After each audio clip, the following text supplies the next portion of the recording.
So the parenting was saying, or this child comes from a single parent, that's where the problem is. Those pushing back and saying, I am a single parent, and there are people with both parents, but their children end up being criminals, and all kinds of things. So what does this speak to in as far as the upbringing of this boy? The thing with the covenant family, as we call it, where there's mom, dad, and child, is that it's supposed to be a check and balance, especially to, socialization, bad behavior, all those things that you see.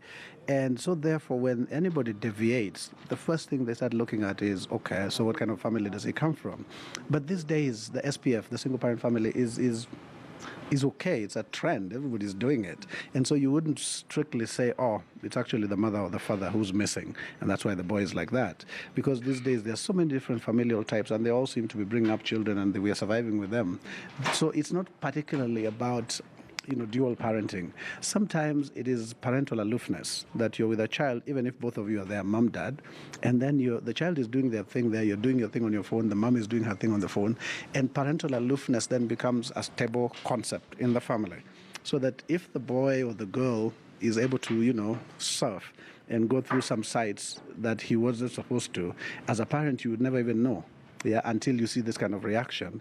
And the other thing we are doing is a lot of times society gets very reactive. When these things happen, it's like we are assuming they are not happening. They are actually happening. It's just that sometimes... This has come to the light? Yes, it does. Yeah. So otherwise, this is the life they lead now.